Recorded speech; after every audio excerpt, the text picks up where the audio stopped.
Hello, my lovely friends, and of course, the Alice in Wonderland cards on the table, which means we're reading on Meghan Markle. And Invictus, who else noticed that double claw is back? After months of separate engagements, Meghan is leading him around like a little kid again with that double claw. What does it all mean? We will find out. So thank you all for being here. Please like if you do, subscribe if you haven't, and I really appreciate each and every one of you that comments, because even if you comment with just an emoji, it really helps the channel. Oh, almost have prizes. She thought that because people were loving and respecting her and adoring her when she first came into the royal family, that she was the cause of all that adoration. But it wasn't. It was her palace adjacent. It was her association with the royal family.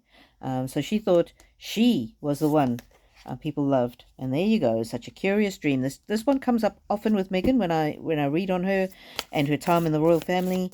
It was her dream, and she achieved her dream, but she was not humble enough to accept that the dream came true because of the royal family. Oh, and there she is again, the late great Queen Elizabeth, who could see right through her. And I think this is possibly why Megxit happened, was because Meghan didn't want to be constrained by an older, wiser woman who could see right through her. I don't know if words were said, but possibly the Queen didn't need to even say anything. She just saw right through Meghan, and Meghan felt judged, and rightly so. But she was also thought, well, I'm the young fresh face here of the monarchy, and I can do better than the Queen. Yep. Lead the way. Meghan thought that she could lead Harry away from the royal family, and all that fame and fortune would go with them. Little did she know that little old lady, she was the one we loved and adored. She was the one we admired. She was the one who had decade after decade after decade after decade of faithful service under her belt. She was the one we loved. Mortality, death, but in the upside down. Meghan thought she was the life of the royal family. She thought that she breathed new life into an ancient institution. Little did she know that it was the ancient institution that we adored. Oh, and now people are seeing through her. I'm thinking of that Vanity Fair article, is the most recent one, where mainstream previously saw her as this beautiful, lovely creature. And yeah, there's some beauty to her on the outside. She can dress nicely. She's got lots of money to be nicely made up. But that's surface deep. People are seeing right through her now. Right through her. What else? What else about the claw? The claw. We were asking about the claw cards. The double claw. Why is it back? Oh, I wonder what will happen next. She's desperate. She's absolutely desperate. She thought she was following a playbook. Well, there was her own playbook. She thought she knew better than the 1,000-year institution of the monarchy. But now she's feeling like nothing she's doing is working. Shine bright like a candle. Yep, she was. I mean, she was outstanding in the sense of people did adore her. People did adore her. And she doesn't know how to get that back. And she's desperate to get that taste of fame back. And the clock is ticking, because not only is she getting older, and the ravages of time on her natural beauty or her physical appearance, but the longer things go along, the more and more people see through her. The more and more people see exactly what she is and who she is. Oh, and there's the two Invisi kids. And people say, when will she start merching the kids? She's already merching the kids. She's already talking about them at every turn. Oh, two very excited little children in California cheering you all on.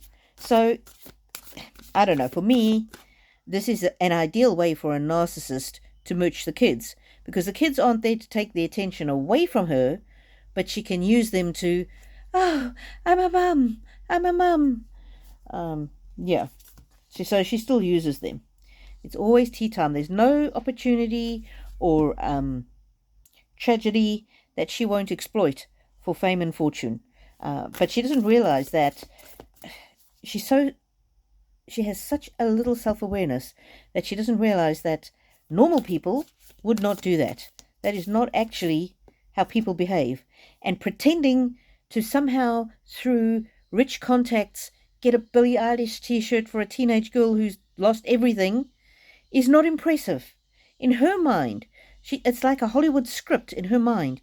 She thinks that is what compassion looks like. She thinks that is what people might find impressive, because she would find it impressive. She would find it impressive if a famous person she knew reached out to other famous people.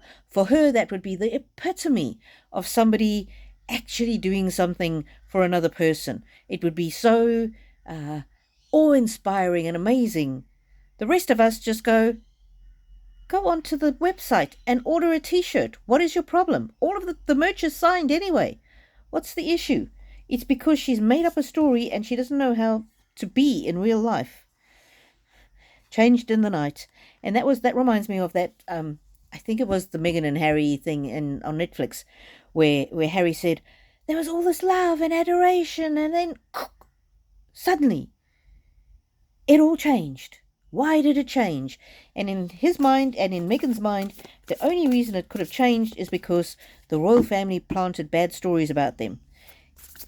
They have so little insight that they can't even realize that it was their own doing, their own bad character that was showing through, the way that they treated his grandparents and his father and her family. Decent people don't like that. Impossible things. And it's impossible for Meghan to fake empathy, to fake true affection, because she just doesn't know how to do it. Becoming braver, but upside down. She's just getting frustrated. She's getting absolutely frustrated. Never jam today. Her jam empire didn't work out. And I'm surprised none of these cards are showing me one drops on the floor. The ones that I was looking for, that I was expecting to come out, is this. There's Ginger Harry and the claw. There's Ginger Harry, no claw. There's Ginger Harry and a claw. So this claw thing, I think, is very temporary. It's none of that's coming out. There's more. There's quite a lot of them where there's Ginger Harry and she's got the claw on him. They're not coming out. Oh, look, there's a fire. There's a fire, and her mooching that teenage girl who may or may not exist. So yeah, I don't know. Cards are not showing us not showing us the claw. But it showed us a whole lot of other information. Uncertainty. Yeah, she just doesn't know which way to go. She's back to the claw, but she knows that didn't work in the past, so I don't know if we're going to see it much continuing. I don't know. She's got herself so confused. She doesn't know how to continue to manipulate people, and this is the problem. For her, we, the public, will no longer be manipulated by her, because we gave her a bit of a free pass initially because she was new in the royal family and we just believe the best of people. But now her character has shone through so many different ways. We can't ignore that she's basically, from her actions, in my opinion, is just not a very nice person. Her and Harry never even contacted her dad after he had 2 strokes and a heart attack. For the rest of the world, the normal people, that would be unthinkable. Anyway, my lovelies, I'm glad that you're not like her, and may the angels walk with you now and always.